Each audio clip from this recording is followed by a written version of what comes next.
Good morning student हम topic subject verb conquered पढ़ रहे थे, अर्थात हम इसको सब्जेक्ट वर्ब एग्रीमेंट भी कहते हैं।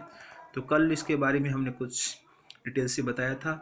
आज हम और उसके जो रूल्स हैं वो हम पढ़ने जा रहे हैं। तो मैं आशा करता हूँ आप ध्यानपूर्वक सुनेंगे। देखिए, अगर यदि किसी सब्जेक्ट में यदि दो सब्जेक्ट हों और एज वेल या विद से जुड़े हों तो वर्ब के पहले सब्जेक्ट के अनुसार जो है सब्जेक्ट जो है वर्ब पहले सब्जेक्ट के अनुसार चेंज होंगे। फिर सुन लो बेटा कि दो सब्जेक्ट हों, एक तो और एज वेल एज और विद के साथ जुड़े हों तो वर्ब है पहला जो सब्जेक्ट होगा उसके अनुसार चेंज होगा। तो आपने ये याद रखना है। जैसे they as well as he are at fault. देखो एज वेल से जुड़ा है तो हमने सब्जेक्ट दो हो गए दे और ही। तो देखो बेटा दे के साथ आर आता है तो कई बच्चे क्या करते हैं ही को जो है वो है ही के अकॉर्डिंग चेंज करते हैं। लेकिन जहाँ विद और एज वेल जिस सेंटेंस में आए तो दो सब्जेक्ट हों तो हमने जो पहले जो सब्जेक्ट होता है उसके अकॉर्डिंग हमने जो वर्ब लगाना है। तो दे के अकॉर्डिंग यहाँ आर आया। As well as I as well as you am interest in the work. बेटा अब यू के साथ तो आर आता है लेकिन हमने पहले बताया थे आई, क्योंकि एज वेल एज से जुड़ा है तो आई के साथ एम का प्रयोग हुआ। ऐसे ही the present with cabinet minister is attending. अब देखो विद द कैबिनेट मिनिस्टर तो यहाँ द प्रेजिडेंट के अकॉर्डिंग इज का प्रयोग हुआ। अब बेटा यदि दो या दो से अधिक सिंगुलर सब्जेक्ट हो और नोर और हो नोर नाइदर और आइदर नोर से जो और से जुड़े हों तो हम इसका प्रयोग जो है करेंगे। तो आइदर यू और he has broken the window. तो आइदर का प्रयोग हुआ है तो आइदर यू और ही हैज़। तो मैंने आपको बताया ये दो या दो से अधिक सिंगुलर सब्जेक्ट और नोर आइदर और नोर नाइदर नोर से जुड़े हों तो सिंगुलर वर्ब का प्रयोग किया जाता है। तो यहाँ हैज़ का प्रयोग होगा। किसका प्रयोग होगा?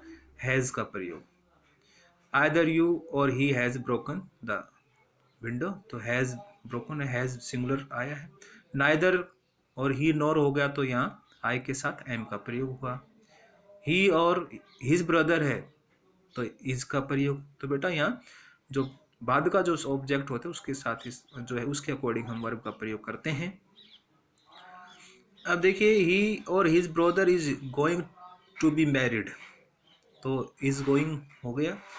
लेकिन यदि दो या दो से अधिक सब्जेक्ट में अलग अलग पर्सन नाइदर नोर आइदर और के साथ जुड़ा हो तो वर्ब का प्रयोग वर्ब के जो नज़दीक वाले सब्जेक्ट के अनुसार अर्थात जो नज़दीक जो सब्जेक्ट होगा उसके अनुसार उसका प्रयोग होगा। जैसे आइदर ही और हिज फ्रेंड्स।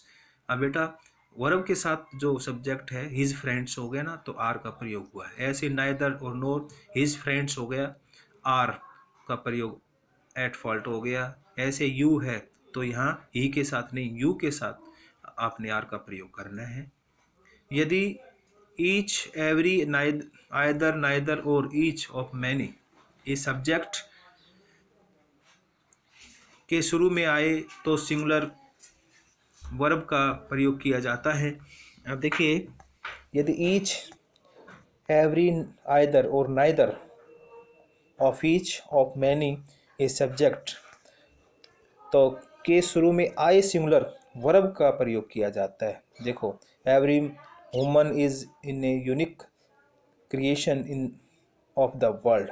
तो एवरी वुमन तो यहाँ इज का प्रयोग हुआ। Each of the boys. अब बेटा यहाँ ईच है प्रत्येक लड़कों में से एक तो यहाँ इज का प्रयोग। देखो वैसे तो बॉयज है लेकिन यहाँ ईच हो गया ना प्रत्येक, तो प्रत्येक के अनुसार इसका प्रयोग हुआ। तो ईच एवरी वुमन इज प्रत्येक एक यानी कि एक के लिए काउंट होता है। Either of the two boys is the wrong. तो each of the two boys तो ईच ऑफ आइदर हो गया तो यहाँ इज का प्रयोग हुआ। नाइदर हुआ तो भी क्या हो गया सिंगुलर का ही प्रयोग होगा। मैनी ए स्टूडेंट हैज़, तो मैनी ए स्टूडेंट यानी कई स्टूडेंट, बहुत सारे स्टूडेंट, मैनी ए स्टूडेंट यानी स्टूडेंट में से एक, तो यहाँ हैज़ का प्रयोग किया। Each day makes our life short, तो ईच हो गया, मेक्स है, आ गया ईच डे। तो इस तरह से हम इनका, यदि सब्जेक्ट क्या होता है, सिंगुलर होता है तो वर्ब भी सिंगुलर होता है, तो हम इन रूल का फॉलो करेंगे। तो मैं आशा करता हूँ कि आप ध्यानपूर्वक इसको सुनेंगे। कल इसके नेक्स्ट जो बचा हुआ टॉपिक है उसके बारे में हम पढ़ेंगे। Thank you.